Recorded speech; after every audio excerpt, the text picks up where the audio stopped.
അടിച്ചാൽ തിരിച്ചടിച്ചില്ല, പ്രസ്ഥാനം നിൽക്കത്തില്ല. നമ്മളെ അടിച്ചാൽ തിരിച്ചടിക്കുക, പ്രതിഷേധിക്കുക, പ്രതിഷേധിക്കുന്നതിൽ തിരിച്ചടിക്കുക. പ്രതിഷേധിക്കുന്ന എന്തിനാണ്? ആളുകളെ നമ്മുടെ കൂടെ നിർത്താനാണ്. തിരിച്ചടിക്കുക, ആ ചെയ്തത് നന്നായി എന്ന ആളുകളെ കൊണ്ട് പറയിപ്പിക്കണം. അടിച്ചാൽ തിരിച്ചടിച്ചില്ലേ ഉണ്ടല്ലോ, കല്ലുകൊള്ളാൻ തന്നെ ആരെങ്കിലും അടിച്ചാൽ തിരിച്ചടിക്കുക തന്നെ ചെയ്യണം. തമാശല്ല. ഇവിടെ ഇരിക്കുന്ന നിങ്ങളുടെ നേതാക്കന്മാരെല്ലാം നേരിട്ടടിച്ചിട്ടുണ്ട്. ഞാനൊക്കെ അടിച്ചിട്ടുണ്ട്. മരിച്ചുപോയ നമ്മുടെ സഹാക്കൾ മരിച്ചുകൊണ്ട്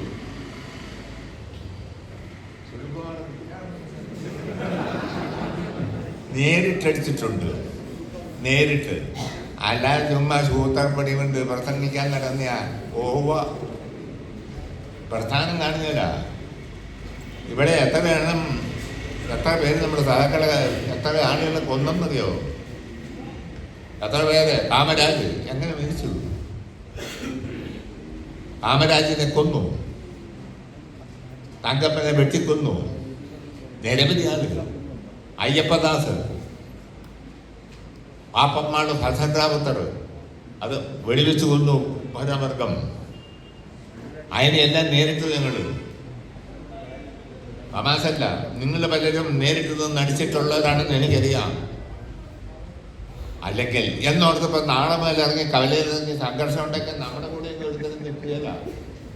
നിൽക്കൂ, സമാധാനമില്ലാത്ത പോകെടുത്ത് കാണിച്ചല്ല, നമ്മുടെ കൂടെ ആരും നിൽക്കുകയല്ല.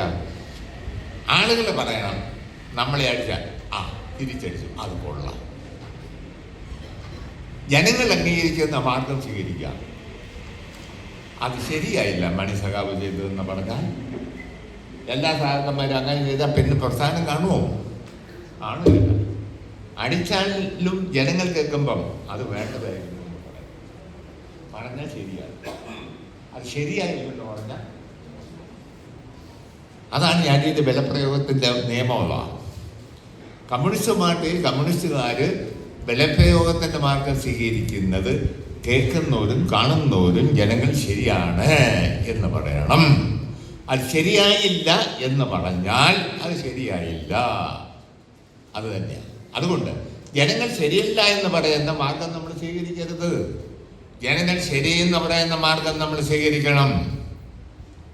അതേ നമ്മൾക്ക് പാടുള്ളൂ. അല്ലേ നമ്മൾ ജനങ്ങൾക്കിടയിൽ ഒറ്റപ്പെടും, പ്രസ്ഥാനം ദുർബലപ്പെടും. നമ്മുടെ കൂടെ നിൽക്കുന്ന ജനങ്ങൾ മറ്റു വഴികളിൽ നമ്മളിൽ നിന്ന് പിരിയും.